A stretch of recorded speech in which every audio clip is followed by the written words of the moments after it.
Assalomu alaykum hurmatli televizor ko'ruvchilar.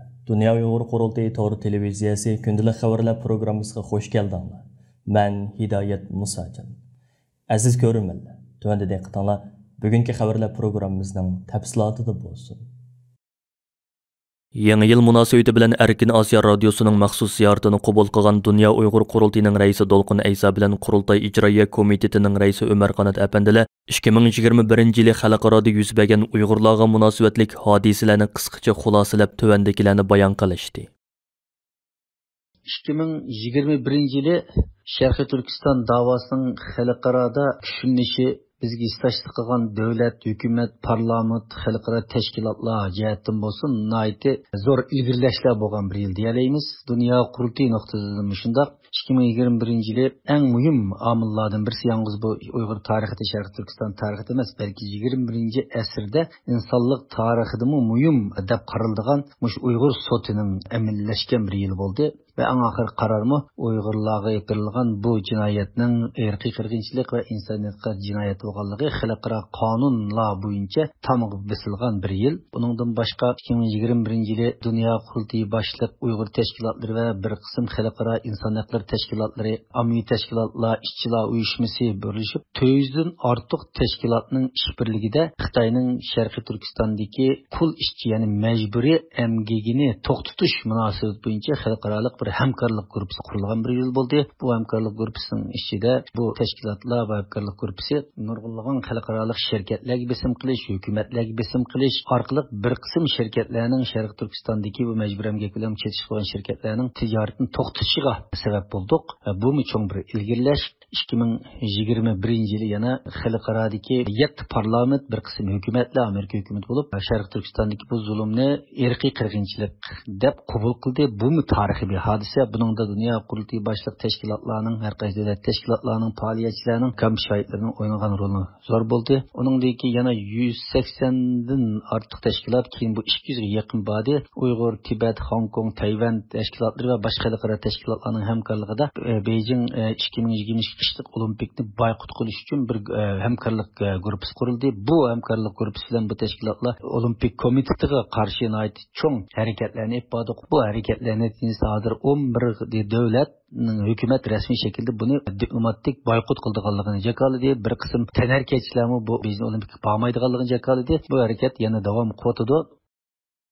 Gerçi 2021 yili Uyg'urlar uchun bir yanayla qarang'u bir yil bo'lgan bo'lsa-mu, irqiy qirg'inchilik davom qilgan bo'lsa-mu, lekin Uyg'urlar tashkilotlari uchun elib aytganda, garchi bu qilgan ishlarimiz vatan sirtida xalqimiz uchun elib borgan harakatlarimizda nurg'un qutuqliqlar, nurg'un g'albalar qo'lga keltirgan bo'lsak-mu, lekin albatta bu g'albalarni vatan ichidagi bu qirg'inchilik harakatiga, Xitoyning bu vahshiy bostirishiga tegishtirganda albatta cho'ng bir ish qilinmagandek ko'rinamiz, lekin yanada shuni deyish mumkin, 2021 yili Uyg'ur xalqi uchun, Uyg'urlarning milliy mustaqillik harakati uchun nayta qutuqliq bir yil bo'ldi desak bo'ladi.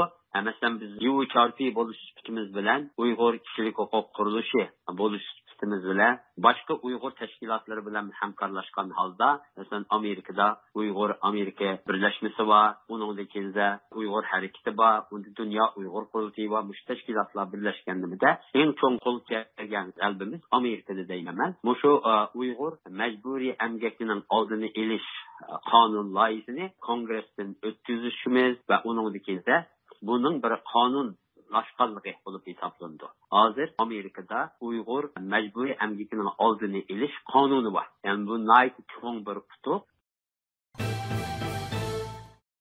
Dunyo Uyg'ur qurultayining tashabbusi va talabi bilan 2 yanvar kuni Dunyo Imomlar Konseyi birlashma bayonot e'lon qilib, islom dunyosini Sharq Turkiston musulmonlariga qarata irqiy qirg'inchilik yurgizayotgan va islom aqidalarini og'ir darajada dafsanda qilayotgan Xitoyda o'tkaziladigan 2022 yillik Beijing qishliq olimpik yig'inini boykot qilishga chaqirdi. Dunyo Uyg'ur qurultayining raisi Dolqin Aysa apandimning imzosi yer olgan mazkur bayonotga Dunyo Imomlar Konseyining raisi Imom Ahmad Muhammad Ahmad, Misrlik imom Shavki Ibrohim, Hindistonlik imom Shayx Abu Bakr Ahmad, Rossiyalik imom Ravil G'aynuddin, Bosna Hersaklik imom Husayn Kazanovich, Ummonlik imom Ahmad bin Hammad, Kavkazlıq İmam Abdüşkür Paşazədə qatarlıq İslam dünyasıga tunulğan məşhur ulumalar imza qoyğan bolub, mazkur birleşme bayonotda butun dunyo musulmonlarini Sharq Turkistondagi musulmon qarindoshlarga ega chiqishga va zolim Xitoyning Sharq Turkiston musulmonlariga silayotgan zulmiga birdek holda qarshi turishga chaqirilgan. Dunyo Uyg'ur Qurultiyi ijroiya komitetining muavin raisi, diniy ulamo Turg'unjon Alovuddin hojim va Qurultay diniy ishlar komitetining sobiq mudiri, diniy ulamo doktori Olimjon Bug'da xalqaro zo'r nopusga ega bo'lgan Dunyo Imomlar Konseyining hay'at a'zosi bo'lib saylangan edi. Dunyo Imomlar Konseyi tarafidan e'lon qilingan yuqorqi bayonot xalqaro matbuotlarda va ijtimoiy taratqularda zo'r ta'sir qo'zg'adi. Dünya Uyghur Qurultayining tashkiliy xizmatlarga mas'ul muavin raisi Parat Yo'rinqosh apandi bugun istansimiz orqali e'lon qilgan tahrirat maqolasida butun Sharq Turkiston xalqining xalqarodagi birdan-bir vakillik organi hisoblangan Dünya Uyghur Qurultayiga kelayotgan besimlarga pisat qilmay, o'zining asli g'oyasi bo'lgan vatanimiz Sharq Turkistonning milliy mustaqilligini qo'lga keltirish uchun texmo g'ayrat, ishonch va umid bilan o'zining kurashini davomlashtirganligini qayta ta'kidlab o'tdi. Tahrirat maqolasida mundaq deb ko'rsatildi: Dünya Uyghur Qurultayi barliqqa kelgandan buyon qurultayimizga qarshi ichki tashqi hujumlar hech bir zaman to'xtab qolgani yo'q. Ammo xalqimizning himoyasiga erishgan, xalqimizdan kuch olgan va xalqaroning e'tirof qilishiga erishgan qurultayimizni hech qanday bir kuch ta'virtaligini yo'q. Aksincha qurultayimiz uzluksiz zo'rayib va kuchayib bormoqda. Xalqimizdan kuch va jasorat olgan Dünya Uyg'ur Qurultayi buningdan keyinmi yana o'zining asli g'oyasi bo'lgan vatanimiz Sharq Turkistonning milliy mustaqilligini qo'lga keltirish uchun texmo g'ayrat, ishonch va umid bilan o'zining kurashini davomlashtiradi. Növbətdə Türkiyədə xizmət ziyaretində bolayotgan Dünya Uyğur Qurultayı İcraiyyə Komitetining muavin raisi Turg'unjon Alovuddin, Qurultay fondining raisi Abdujilil Ahmad va Qurultay tarkibidagi Avstraliya Uyg'ur jamiyatining raisi Mehmet Obul apandilar 2 yanvar yakshanba kuni Istanbuldagi Dünya Uyg'ur Qurultayı vaqfining markaziy ishxonasini ziyorat qilib, Qurultayning Turkiyadagi mas'ullari, vakillari va Dünya Uyg'ur Qurultayı vaqfining asosli mas'ullari bilan suhbat ilib bordi.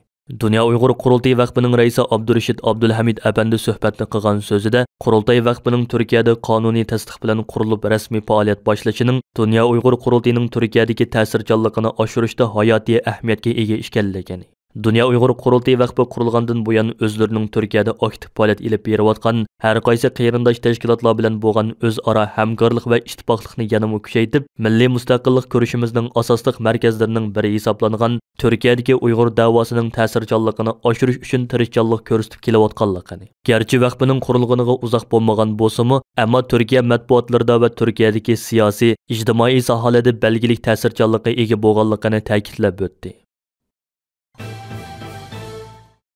Dünya Uyg'ur Qurultayining bayonotchisi G'ayur Qurbon apandi yangi yil harpisida Qurultayga vakolatan e'lon qilgan videolik bayonotida Dünya Uyg'ur Qurultayining yangi yilda texmo jasorat va ishonch bilan milliy mustaqilligimizni asliga keltirish kurashini yuqori pallaga ko'taradiganligini ifoda qilib mundaq dedi: Aziz qarindoshlar, ko'p afsus 2021 yil yana tez suratda xalqaralashayotgan Sharq Turkiston davosidan qattiq qo'diqqan va bearam bo'lgan Xitoy hokimiyati va chet ellarda qurultayimizning muvaffaqiyatlarini ichiga sig'dirolmagan va haqiqatni to'lib yetolmagan ba'zi ozg'unlar jon jahli bilan Sharq Turkiston Uyg'ur milliy mustaqillik harakatiga qo'l keltirgan qimmatli natijalarni, to'hpikor milliy qahramonlarimizni Xitoy qarshi oldingi safda amaliy harakatlar bilan kurash qilayotgan, boshlamchi qilayotgan Dünya Uyg'ur Qurultayini va amaliy faoliyatlar ilib borayotgan boshqa tashkilotlarni milliy va siyosiy axloq qilipidan chiqqan holda qoralash, e'tiborsizlashtirish va obrazini xunaklashtırışga uringan bir yil bo'ldi.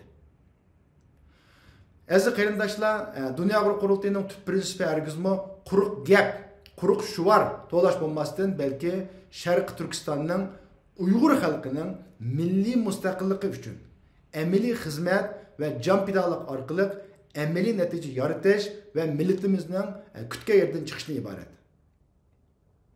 Shu nuqtani barcha imkonlar bilan o'rinday olganligi uchun Dünya Uyg'ur Qurultayi mana bugun kunlikda xalqaroda Uyg'urlarning vakili deb e'tirofga erishdi va xalqimizning qalbida yuksak o'rin oldi.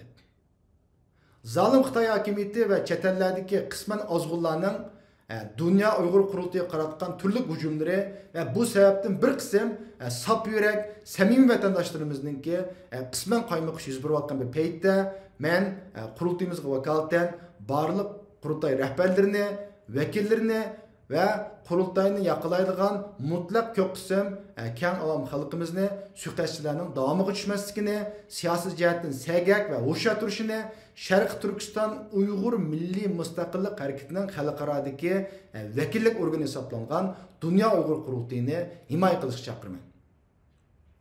Aziz qarindoshlarim, zalim Xitoy hokimiyatiga qarshi milliy kurashimiz hal qilg'us boshqa qadam qo'ymoqda. Aziz vatanimiz Sharq Turkistonda neslimiz qurtilayotgan, tilimiz ve medeniyetimiz yo'q qilinayotgan millat sifatida mavjud bo'lib turishimiz hayot mamat nuqtasiga kelib qolgan bir payt turyapmiz. Vatan ichidagi xalqimizning bizdan kutgan umidi zo'r. Oldimizdagi yil Dunyo Uyg'ur qurultayining zimmasiga tushgan vazifa texim ig'ir va texim sharafli.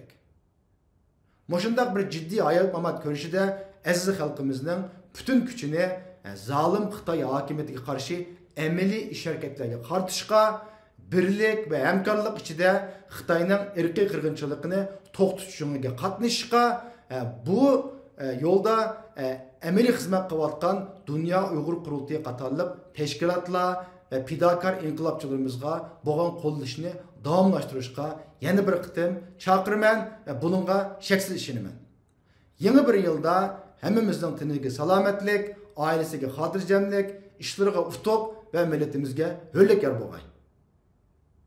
Hurmatli ko'ruvchilar, yuqorida Dunyo Uyg'ur qurultayi to'g'ri televiziyasi kundalik xabarlar programmasini diqqatingizga sundik. Keyin qitimliq programmamizni ko'rishaylik. Ko'rishchaman bo'lgaysizlar. Xayr xo'sh.